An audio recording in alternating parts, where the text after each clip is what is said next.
असंभव को संभव करने की शर्त रखी है भगवान वाल्मीकि ने आपके समक्ष। वैसे कुमारों, मैंने वो स्वर्ण कमल आपको दे भी दिया तो उसे कोई देख नहीं पाएगा। क्या? क्यों? वो ऐसे कि इस ब्रह्मांड में अनगिनत दिव्य वस्तुएं होती है, क्या वो सभी हमें दिखाई देती है? नहीं ना? ठीक उसी प्रकार आप जानते हैं, एक काल था जब ये द्वार सभी को दिखाई देते थे। वो समय था सत्ययुग।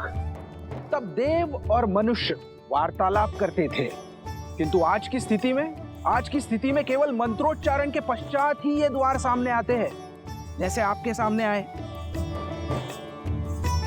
उसके पश्चात द्वापर युग में ये आलोकपुरी के द्वार पूर्ण रूप से अदृश्य हो जाएंगे और केवल सत्कर्म करने वाले व्यक्ति ही इस द्वार से भीतर आ पाएंगे, वो भी मृत्यु के पश्चात। और कलयुग में तो कोई भीतर आ भी नहीं पाएगा, मृत्यु के पश्चात भी नहीं। हाँ, केवल श्री विष्णु जी के या उनके अवतारों की पूजा करने वाले भक्त भीतर आ सकते हैं। और इस युग में आलोकपुरी की कोई वस्तु धरती पर दिखाई भी नहीं देगी। पुष्पक का क्या? हमने रामायण पढ़ी है, पुष्पक तो सबको दिखता है। पुष्पक की महिमा विशेष है। पुष्पक का निर्माण विश्वकर्मा ने धरती पर किया था और उसे यहाँ स्थान प्राप्त हुआ क्योंकि उसने प्रभु श्री राम की सेवा की थी। तो हम भी तो सबसे बड़े भक्त हैं श्री।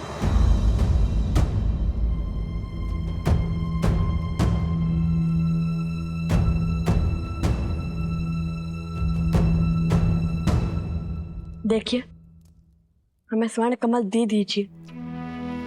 हमारे भगवान वाल्मीकि के आदेश का उल्लंघन नहीं कर सकते। क्षमा करें, वो संभव नहीं है। मेरी बात मानिए कुमारों, आप आश्रम लौट जाइए और अपना जीवन तपस्या में लगाइए।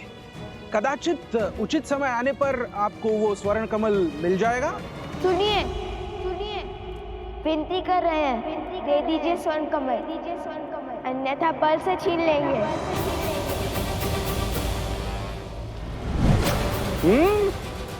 अब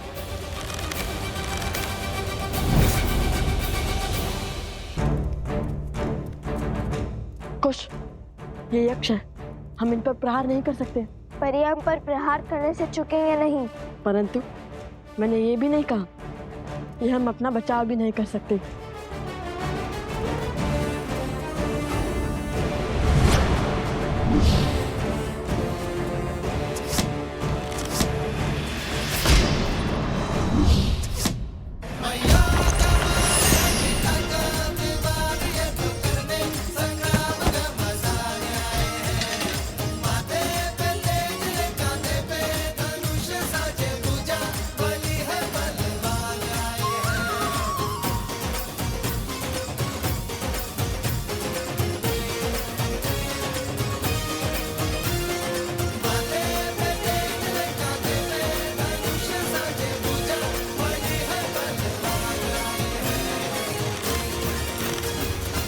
शांत हो जाइए। अब यदि हम चाहे तो आपको और आपकी सेना को हमारे बाणों से चलनी भी कर सकते हैं, परंतु करेंगे नहीं। हमें स्वर्ण कमल दे दीजिए और ये अध्याय यही समाप्त कीजिए। इतनी शीघ्रता क्या है?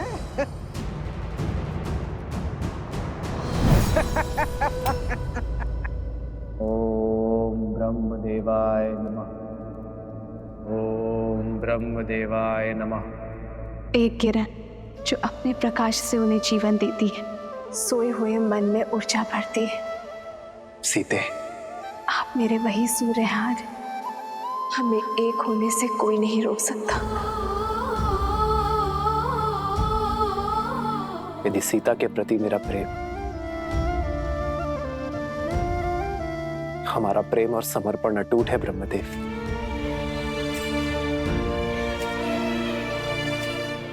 तो सीता की ये प्रतिमा जो मेरे लिए जीवंत है, संसार के लिए भी उसे प्राणमान कर दीजिए ब्रह्मदेव।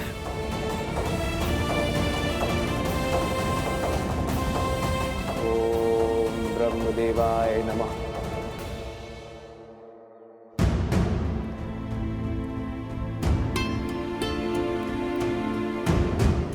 क्या हुआ वन देवी, कुछ चिंतित लग रही हैं आप। मन विचलित था तो सोचा ऋषि भारद्वाज से मिल लो, किंतु गुरु माँ वो ना तो अपने कुटीर में है और ना ही ध्यान क्षेत्र में।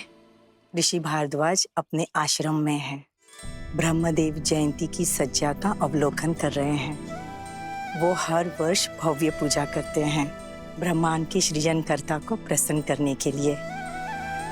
अभी कुछ समय में लौट आएंगे। यदि ऐसा है तो गुरु माँ मुझे आज्ञा दीजिए, मैं जाके उनका मंदिर स्वच्छ कर देती हूँ। किसी कार्य में व्यस्त रहूंगी तो मन भी विचलित नहीं होगा। क्यों नहीं पुत्री, तुम्हारी श्रद्धा के दीप से पूरा आश्रम जगमगाएगा।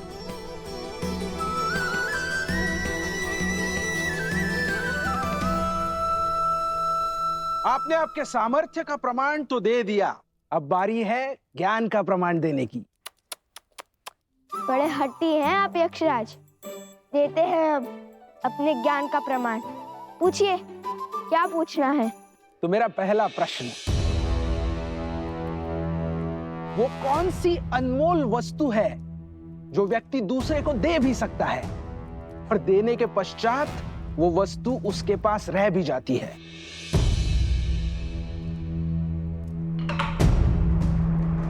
प्रेम। प्रेम बांटने से घटता नहीं है, कभी कभी दुगना लौट कर भी आता है। अति उत्तम। अब दूसरा प्रश्न, साहसी व्यक्ति के लिए सबसे कठिन कार्य कौन सा होता है? कर्म करना या कर्म से बचना? कभी कभी पग पीछे धरने से अधिक साहसी कुछ नहीं होता। कई परिस्थितियों में हमें अपने अभिमान का बलिदान देना होता है, कर्म करने से बचना पड़ता है, जैसे श्री राम ने किया था। यदि वो चाहते तो एक ही बार में रावण को हरा माता सीता को ले आते, किंतु उन्होंने अभिमान का नहीं धर्म का पथ चुना। अद्भुत। अब अंतिम तीसरा प्रश्न। वहाँ हम अश्व को अकेला छोड़कर आए हैं और यहाँ आपके प्रश्न समाप्त ही नहीं हो रहे। अब तो प्रतिशोध के साथ साथ क्रोध की ज्वाला भी धधक रही है मेरे मन में। हम निर्णय तुम नहीं, मैं लूंगा शास्त्र मुख, मैं।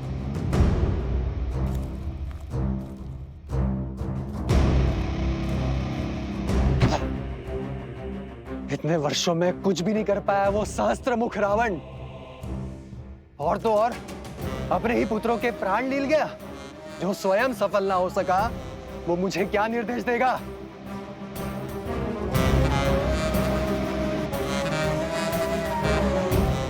शीघ्र पूछिए ना, हमारे पास अधिक समय नहीं है। हाँ हाँ, इतनी शीघ्रता क्यों है? कुमारो, तनिक थोड़ा धैर्य तो रखो। अब तीसरा और अंतिम प्रश्न, बताइए, दुख, कष्ट, पीड़ा व्यक्ति को क्यों होती है? उसके पीछे कोई उद्देश्य है या केवल नियति?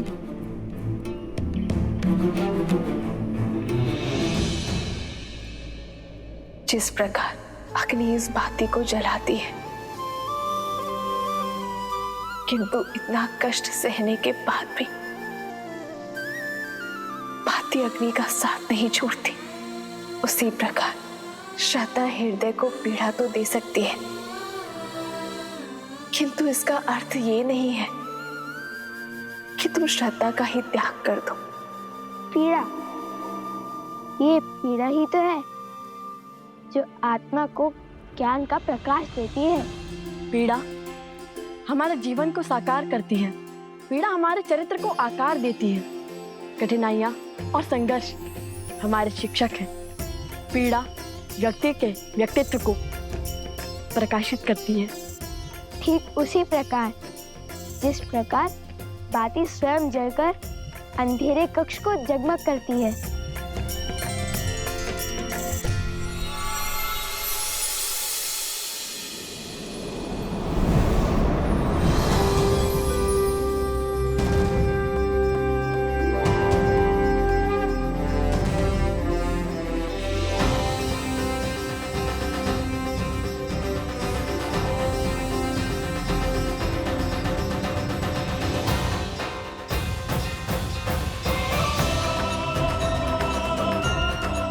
प्रणाम अग्निदेव, इंद्रदेव, बृहस्पति देव, कुबेर देव, विश्वकर्मा देव, सूर्य देव, वरुण देव, प्रणाम।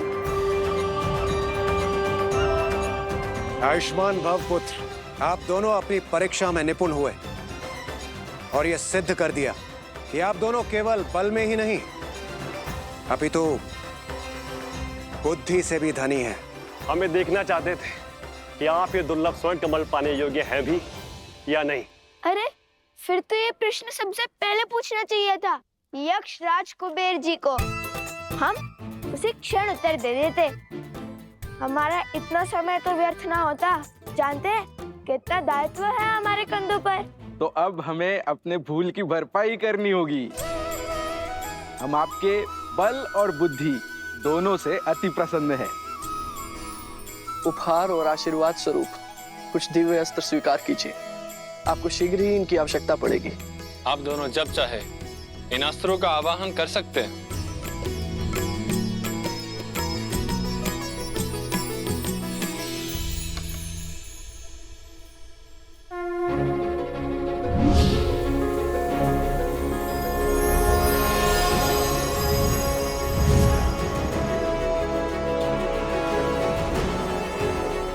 मेरी ओर से मेघस्त्र और जलस्त्र स्वीकार करें। मेरी ओर से ये आयुधास्त्र स्वीकार कीजिए। और मैं देवराज इंद्र तुम्हें अग्नि भेदास्त्र प्रदान करता हूं। और ये यमदेव का खड्ग मैं प्रदान करता हूं।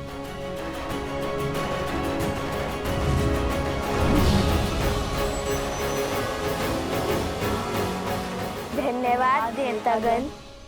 हम आप सबको वचन देते हैं कि हम इन दिव्यास्त्रों का सदुपयोग ही करेंगे। और अब मेरी ओर से यह स्वर्ण कमल स्वीकार करें।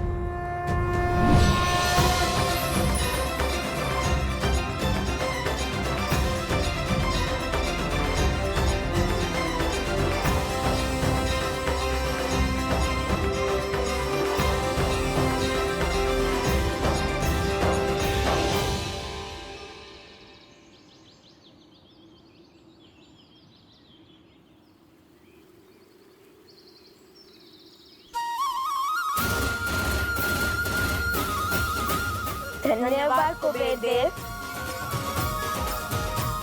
भैया माता कितनी प्रसन्न होगी ना ये सुनकर कि हमने इतने सारे दिव्य अस्त्र पा लिए।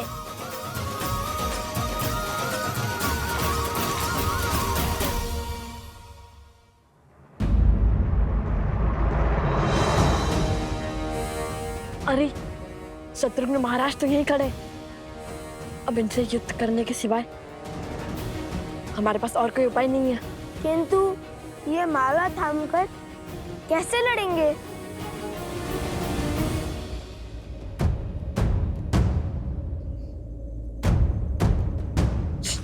धीरे बोलो।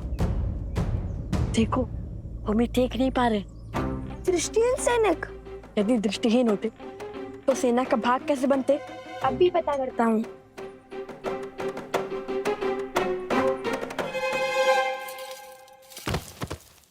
कौन है वहां? तुम्हारा काल।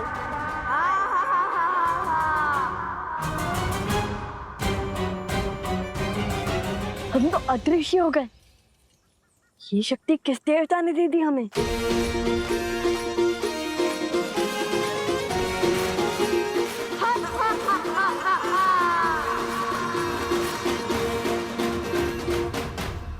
अयोध्या के सैनिकों को कायरता शोभा नहीं देती। माया का प्रयोग कर रहे हैं वो। अधिक देर तक नहीं बचेंगे वो। खोजिए उन्हें। यहीं कहीं छुपे होंगे वो।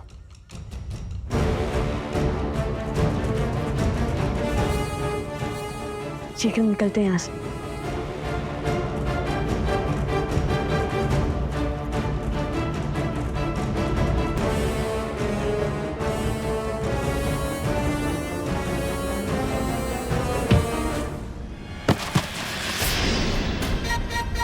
कौन है?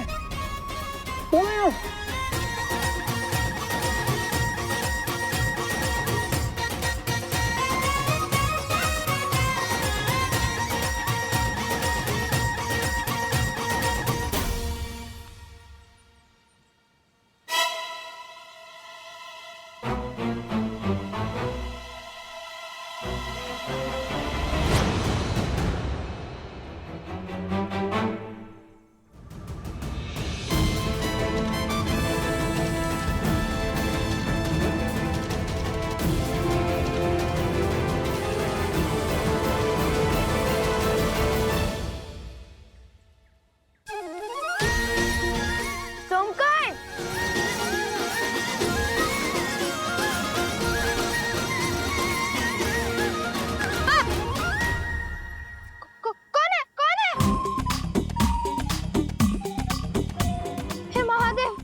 लव? नहीं कुछ, हम ही हैं सोमकरण। सच में? किंतु आप है कहाँ? हम तुम्हारे सामने हैं।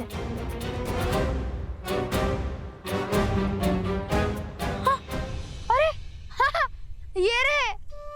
किंतु दिखाई क्यों नहीं दे रहे? ये कैसी माया? अरे सब बताएंगे, सब बताएंगे। किंतु अभी तुम अपना हाथ आगे करो और ये माला पकड़ो। बहुत भारी है, मैं थक गया हूँ।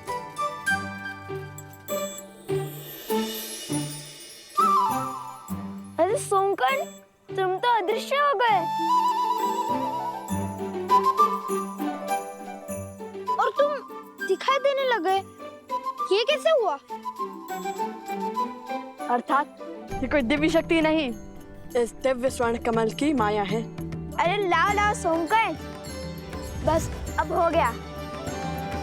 अब मेरी थकान दूर हो गई।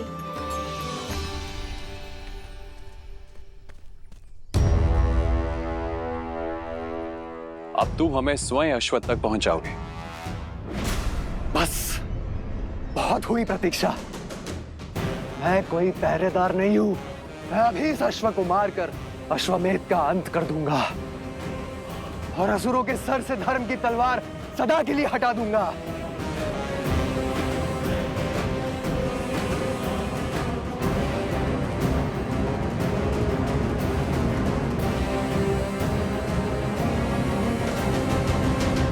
अब चलो, शीघ्र चलते हैं। अश्व हमारी प्रतीक्षा कर रहा होगा।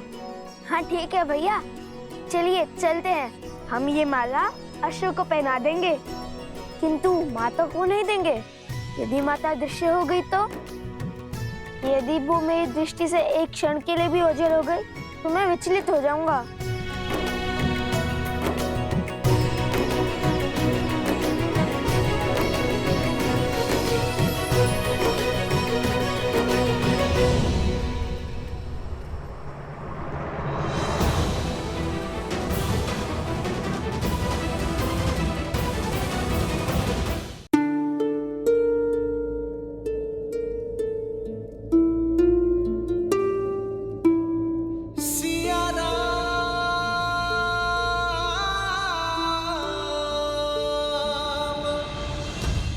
श्री राम, श्री राम।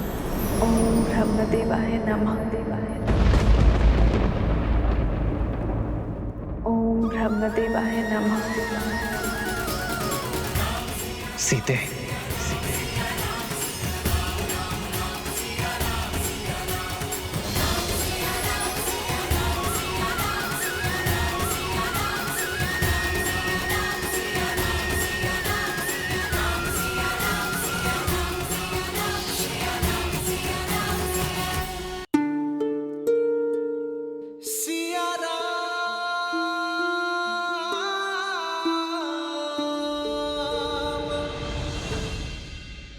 देवी सीता,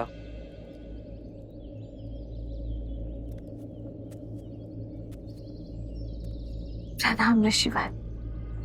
आयुष्मान भव। देवी, ये क्या?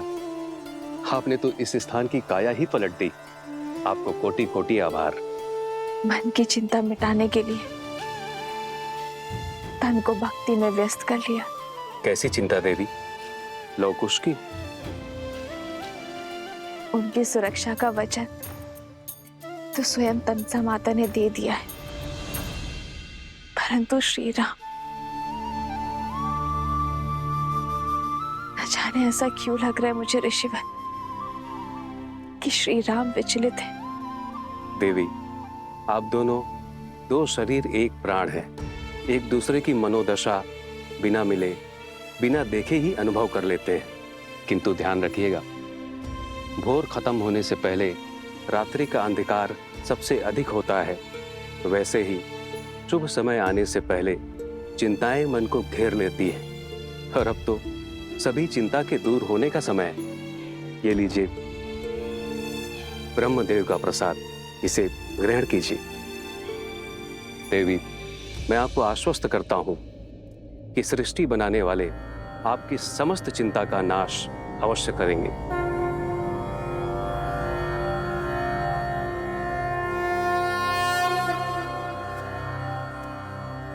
ओम ब्रह्मदेवाय नमः।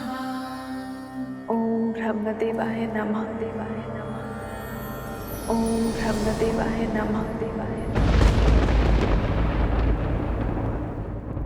ब्रह्मदेवाय नमः। सीते, राम,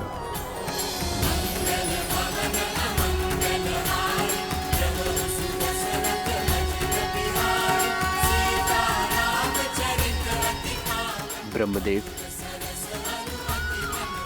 तुम्हारा तप मर्यादा धर्म को संसार में फैलाने की ललक अद्भुत तुम्हारे जीवन की इस यात्रा में देवी सीता ने भी पूरा साथ दिया है।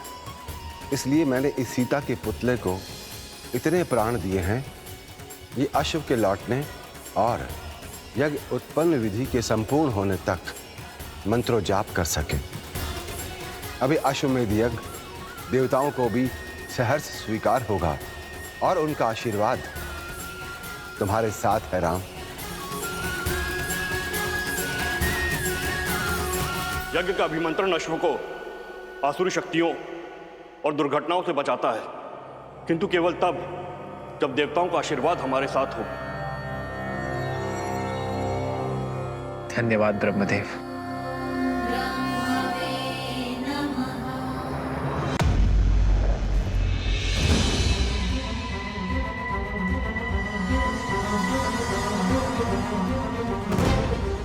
राम की हार और तुम्हारे नाश का समय आ गया अश्व।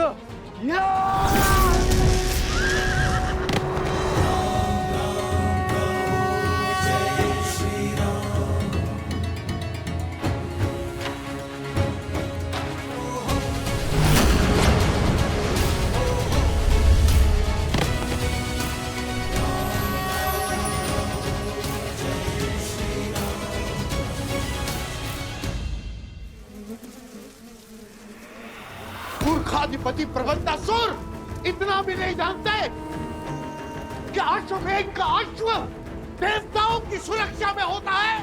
असुरों का संहार देवताओं और मनुष्यों के सामर्थ्य से नहीं, असुरों की मूर्खता से ही हो जाएगा।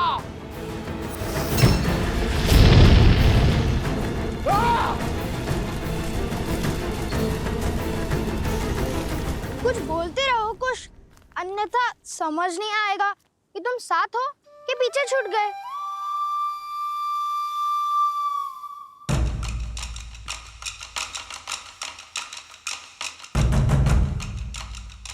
ऋषि कुमारों,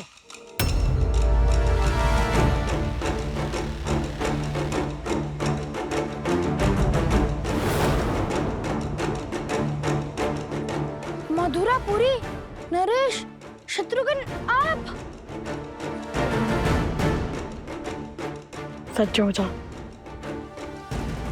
इनसे युद्ध करे बिना हम आगे नहीं बढ़ सकते।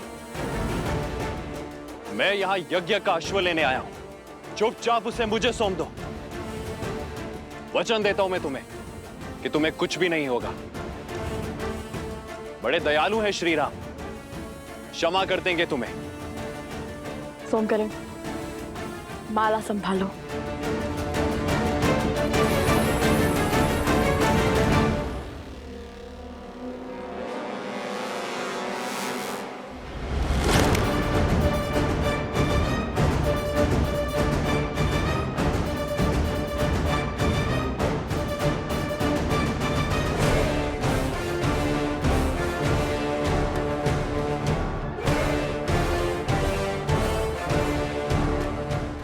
तो जानते हैं ना वो कौन है? वो कोई साधारण बालक नहीं है, वो अनमोल रत्न है, केवल मेरे लिए नहीं अपितु समस्त संसार के लिए। आप दोनों जो कर रहे हैं वो अनुचित है।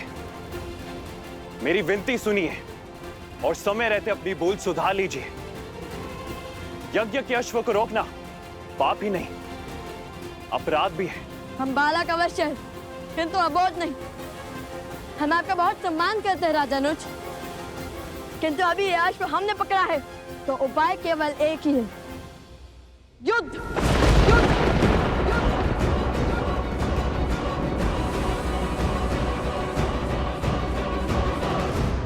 नीति शास्त्र कहते हैं कि व्यक्ति को स्वयं अपनी शक्ति, वास्तविकता से अधिक और दूसरों का प्रेम अपेक्षा से कम ही लगता है। यही भेद आप दोनों के साहस में छलक रहा है। अपनी शक्ति के अनेकों प्रमाण दे चुके हैं हम असुरों के विरुद्ध। मिथिला की प्रतियोगिता में पूरे संसार में अपने बल का डंका बजवा चुके हैं हम। और रही बात दूसरों की प्रेम की, तो हमें आपसे प्रेम की अपेक्षा नहीं है। यदि आप युद्ध से पहले हमें सुप्रभात कह देंगे तब भी हमारी आंखें भर आएंगी। देखिए, मेरे पास पूरी सेना है और आप दोनों बिल्कुल अकेले हैं। युद्ध शास्त्र कहता है कि सेना के सामने युद्ध करने का साहस तो महारथी को भी नहीं करना चाहिए। जैसे सर्पों के टोले में नागराज महाबली होकर भी नहीं जाता। नागराज भले ही ना जाए, गरुड़ या नेवले अकेले जाते हैं सर्पों की टोली में। स्वयं को क्या समझते हो, गरुड़ या नेवला? काल बेलिया जो सर्पों को अपनी बीन पर नचाते हैं। शस्त्र भी उठाएंगे या अयोध्या में केवल वाक युद्ध की प्रथा है? हम वो शत्रु नहीं जो आपकी निरर्थक बातों से ही मर जाए।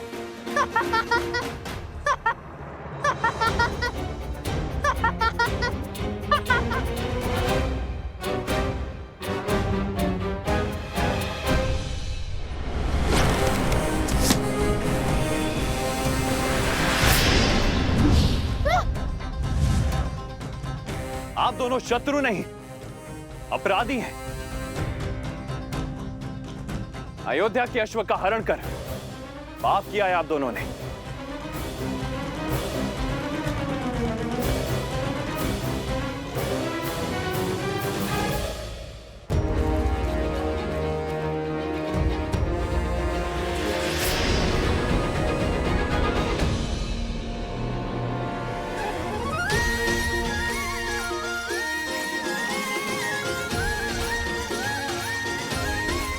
धन्यवाद मित्र सोमकर्ण।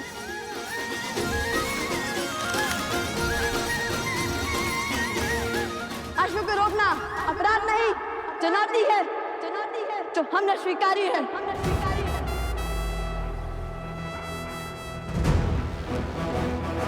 कुश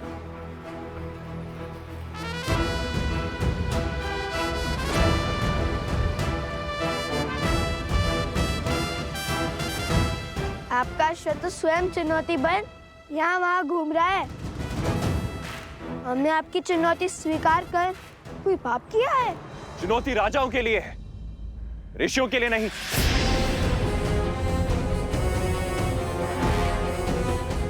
क्या बताएंगे आप, कहां के राजा हैं आप?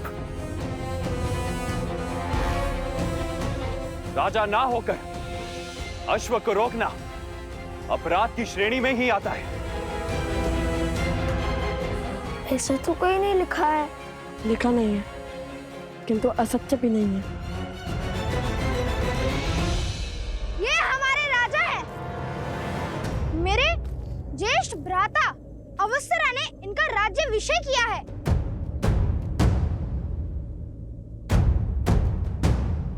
बताओ कहां के राजा हैं ये दोनों? कुछ अंतर पर एक गांव है जहाँ की प्रजा विचित्र रोग से ग्रसित है। उस गांव की प्रजा की रक्षा करने का संकल्प किया तो उसी क्षण मेरे भ्राताश्री ने लव भैया का राज्याभिषेक और कुश का युवराज पद पर अभिषेक कर दिया।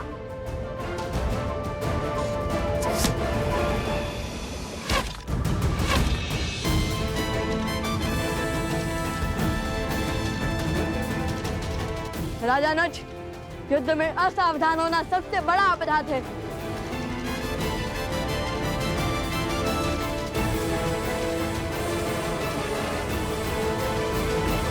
सैनिकों, महाराज ने किसी का भी रक्त बहाने से निषेध किया है। स्मरण रहे, इन ऋषि कुमारों को केवल हमें बंदी बनाना है।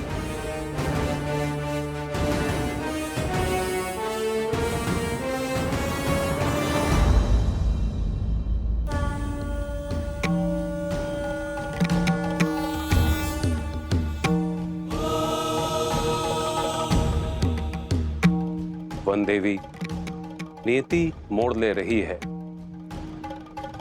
आपके दोनों पुत्र अपने जीवन की सबसे कठिन यात्रा पर निकलने वाले हैं। मैं केवल आपको यह बताना चाहता हूं कि आपके दोनों पुत्र एक पूरी सेना के विरुद्ध लड़ाई लड़ रहे हैं। सेना?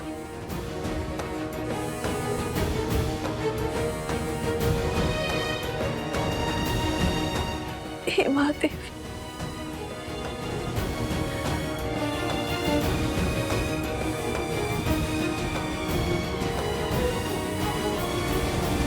ये कैसा संकट है ऋषिवर, जिनके पिता अपने पुत्रों की रक्षा के लिए उपस्थित ना हो, अब उनकी रक्षा कौन करेगा? और वो माता कितनी दुर्भाग्यशाली है जो अपने पुत्रों की सहायता के लिए कुछ नहीं कर सकती।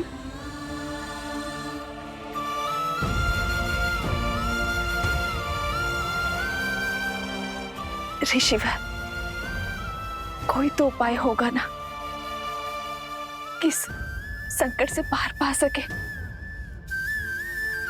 मैं अपने पुत्रों की रक्षा कर सकूं। बताइए गुरुवर।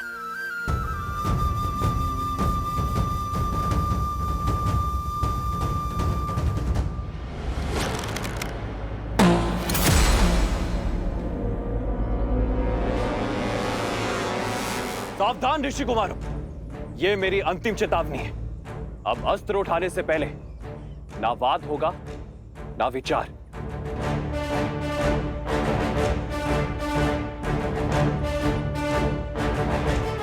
यदि अब भी ये नहीं रुके तो मुझे इन पर प्रहार करना ही होगा। मेरा पहला धर्म अपने महाराज की आज्ञा का पालन करना है।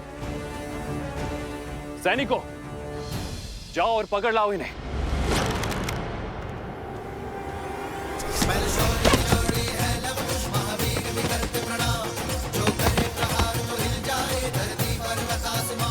दिव्यास्त्र।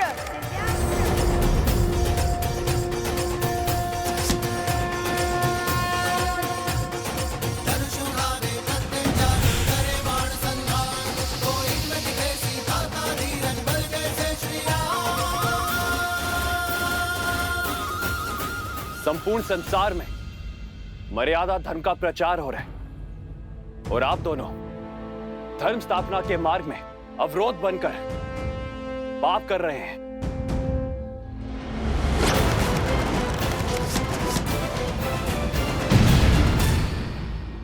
सुन रहे हैं भैया, राज अनिल शत्रुघ्न मर्यादा धर्म की बात कर रहे हैं। इस राज्य की प्रजा को स्त्री के सुखों का, सुरक्षा का, सौभाग्य का बलिदान मांगकर संतोष दिया जाता है। वहाँ कैसा राजधर्म?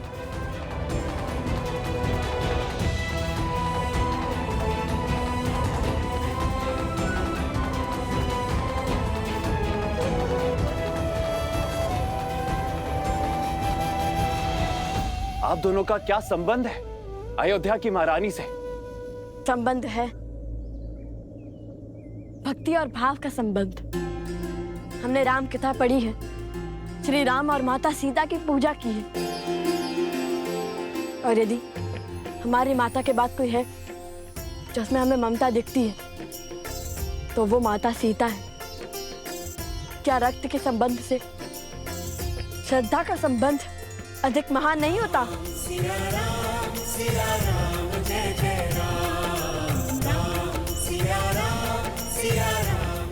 सूर्यवंश के इन सूर्य का तेज अयोध्या तक नहीं पहुंचना चाहिए। आप किसी से कुछ नहीं कहेंगे भैया।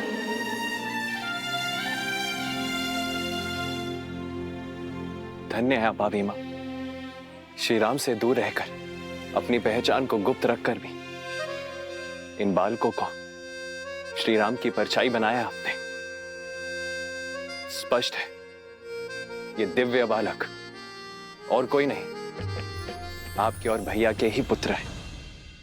वेदों में कुछ ऐसे मंत्रों का विवरण है जिनका पाठ करने से स्वयं देवताओं को रक्षा करने के लिए बुलाया जा सकता है। आप उनका पाठ आरंभ करें और मुझे पूर्ण विश्वास है कि देवता आपकी सहायता अवश्य करेंगे।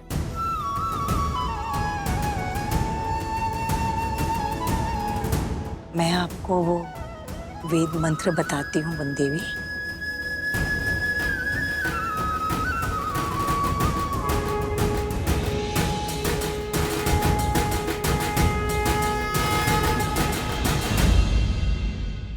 हे वरुण देव, आपकी शक्ति अपरंपार है। श्री राम के अयान का महत्वपूर्ण भाग रहे हैं आप, और आप मेरे पुत्रों को आपकी सहायता की आवश्यकता है।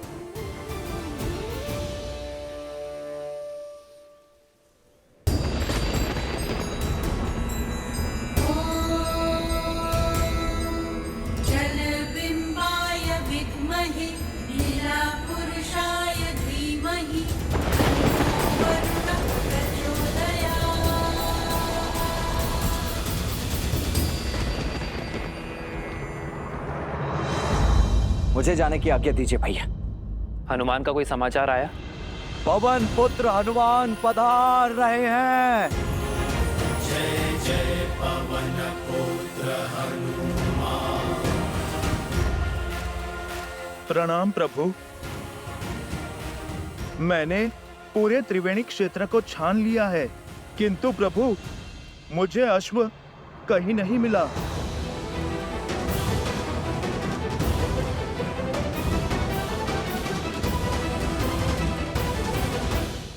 प्रभु, शत्रुघ्न सेना ने भी अपना पथ बदल लिया है। प्रभु मुझे लगता है वो किसी युद्ध में उलझ गए हैं।